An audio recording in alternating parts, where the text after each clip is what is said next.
Hello everyone, welcome to CSIR NET Adda 24/7 YouTube channel. तो जैसे कि आपके दिमाग में बहुत सारे क्वेश्चंस होंगे CSIR नेट एग्जाम्स को लेके, ठीक है। अब आपका एग्जाम आने वाला है और जैसे जैसे एग्जाम पास आ रहा है तो आपके दिमाग में एक क्वेश्चन जरूर आ रहा होगा, या नहीं भी आ रहा तो ये तो होगा ही कि क्या करें CSIR नेट के बाद, ठीक है।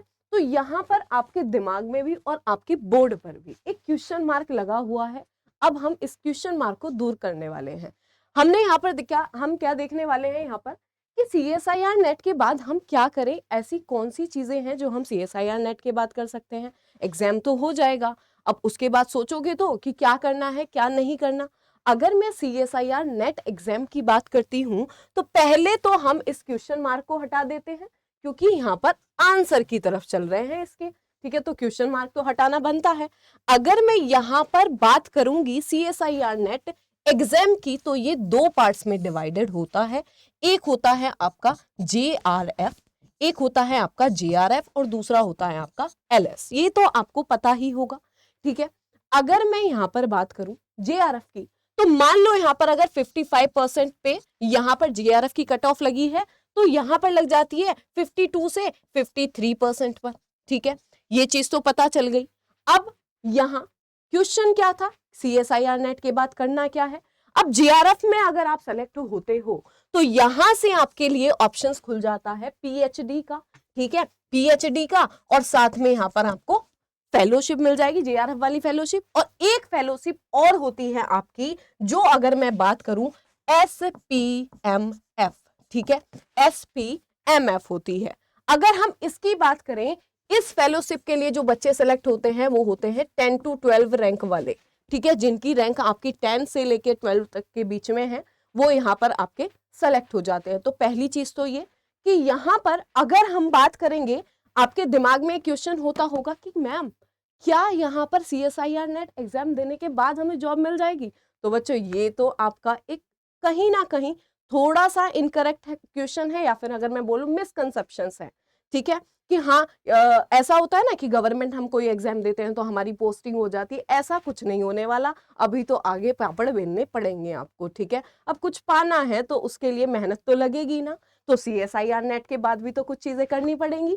अगर मैं यहाँ पर बात कर रही हूँ, देखो पहले अगर आपका JRF में सिलेक्शन हो गया तो यहां से आपका, यहाँ पर आप PhD कर सकते हो, आपको फेलोशिप में मिल जाएगी। और दूसरी चीज यहाँ पर एक फेलोशिप होती है SPMF करके, ठीक है, जिसमें यहाँ पर 10 to 12 जिनकी रैंक है वो बच्चे यहाँ पर सेलेक्ट होते हैं और अच्छी खासी फेलोशिप ले लेते हैं। अब बात कर लेते हैं LS की। दूसरी चीज, क्या टीचिंग के लिए जा सकते हो? जा सकते हो। अगर हम यहाँ पर बात करें टीचिंग के लिए, यस, अगर आपकी कोई भी ऐसी स्टेट यूनिवर्सिटी है, ठीक है, कॉलेज है, कोई नॉर्मल जो कॉलेज होते हैं लोकल्स में आपके जहाँ पर आप रह रहे हो, तो वहां पे अप्लाई करने के ऑप्शंस खुल जाते हैं और अच्छा खासा पे भी कर देते हैं वो, ठीक है। तो टीचिंग का ऑप्शन खुल जाएगा। नेक्स्ट अगर बात करें यहाँ पर LS की, तो LS है एक ऐसा जहां से आप असिस्टेंट प्रोफेसर के लिए ट्राई कर सकते हो, जनरल सा क्राइटेरिया है, ठीक है। यहां पर आप किसके लिए, असिस्टेंट प्रोफेसर के लिए ट्राई कर सकते हो, ठीक है, एक जनरल सा क्राइटेरिया है। ये चीजें हो गई, लेकिन हमेशा दिमाग में बिठा के रखना, अगर आप PhD करने जा रहे हो तो पहले अपने दिमाग को प्रिपेयर करो उसके लिए कि हाँ क्या मैं कर पाऊंगा, क्या मैं सरवाइव कर पाऊंगा। अगर PhD करने जा रहे हो तो करके वापस ही आना, ऐसा नहीं कि बीच में छोड़ के आ गए, कोई फायदा नहीं है उसका। आपने अपने 2-3 साल या फिर 1 साल जितना भी अपने आपने दिया वो वेस्ट ही किया है, ठीक है। पहले मन बनाओ प्रॉपर, तब PhD के लिए एंटर करो। अगर नहीं हो पा रहा देन आपके पास और भी एग्जाम्स होते हैं, उनके बारे में भी हम डिस्कस करेंगे, ठीक है। अब यहां से आपको ये पता चल गया है कि यहाँ से फेलोशिप या फिर आप क्या कर सकते हो, LS मिल गया तो असिस्टेंट प्रोफेसर के लिए ट्राई कर सकते हो, और भी एग्जाम्स होते हैं उनमें भी आप ट्राई कर सकते हो। दूसरी चीज बात करें, क्या हमारा और कुछ भी हो सकता है JRF के बाद, क्या हमें कहीं और पर प्रेफरेंस भी दी जाती है?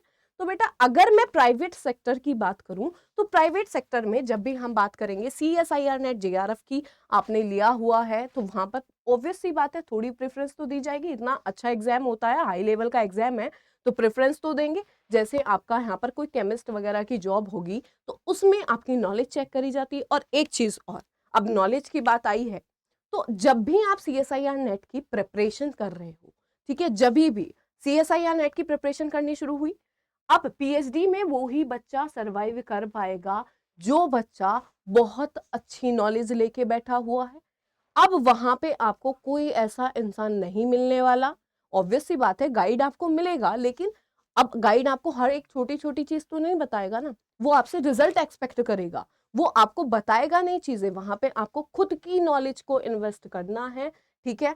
तो जब भी अगर पीएचडी के लिए जाओ या फिर टीचिंग के लिए भी जा रहे हो, जब भी आप CSIR नेट की प्रिपरेशन फेज में हो, तो हर एक टॉपिक को क्लैरिटी के साथ नहीं पढ़ोगे तो आगे चाहे पीएचडी में जाओ, चाहे आप वहां पर जाओ जहां टीचिंग का स्कोप है, प्रॉब्लम दोनों जगह आने वाली है। तो ये डिपेंड करता है तुम्हारे दिमाग पर। अगर दिमाग खुला हुआ होगा तो टीचिंग में भी आप पार्टिसिपेट कर लोगे और बहुत अच्छे लेवल पर आगे भी चले जाओगे। और अगर दिमाग में चीजें ही क्लियर नहीं है, बेसिक्स ही क्लियर नहीं है, या फिर बेसिक्स तो छोड़ो, जब हम पीएचडी में जाते हैं तो हमें एडवांस भी क्लियर करने होते हैं। बेसिकली हमें अपने टॉपिक की, अपने सब्जेक्ट की भरपूर मात्रा में नॉलेज होनी चाहिए। अगर भरपूर मात्रा में नॉलेज ही नहीं होगी तो फिर वहां पर आप सरवाइव नहीं कर पाओगे, आपके लिए बहुत ज्यादा डिफिकल्ट होने वाला है, ठीक है। टीचिंग का ऑप्शन है, लेकिन अगर जेआरएफ के साथ में यहाँ पर आपको पीएचडी करनी है तो उसके लिए मैं बता रही हूँ कि पीएचडी के लिए पहले आप मेंटली प्रिपेयर होगे, ठीक है। और दूसरी चीज, पहले चेक करोगे, एक दिन के लिए बैठना, फिर उसको चेक करना कि क्या मेरे पास कंप्लीट नॉलेज है सारे सब्जेक्ट की अपने, क्योंकि वहां पे कोई तुम्हें स्पून फीडिंग नहीं कराने वाला, वहां पे सब चीजें तुम्हें खुद से ही करनी है, ठीक है। समझ रहे होंगे आई होप इस बात को। अब अगर मैं यहां पर बात कर रही हूं, ये चीजें तो हो गई पीएचडी वाली, एलएस की बात करते हैं तो यहां पर हम कॉलेजेस में अप्लाई कर सकते हैं, ठीक है। किसके लिए? टीचिंग के लिए, ठीक है। टीचिंग के लिए अप्लाई कर सकते हैं बच्चों, ओके। और अगर हम बात करें कॉन्सेप्ट्स की, आपको कॉन्सेप्ट्स कैसे बिल्ड करने हैं, तो हमारे साथ जुड़े रहिए, हम आपके कॉन्सेप्ट को मजबूत करके भेजेंगे और आपके दिमाग में सारे कॉन्सेप्ट को बैठा के भेजेंगे, ठीक है। थैंक यू सो मच, मिलते हैं नेक्स्ट अपडेट के साथ।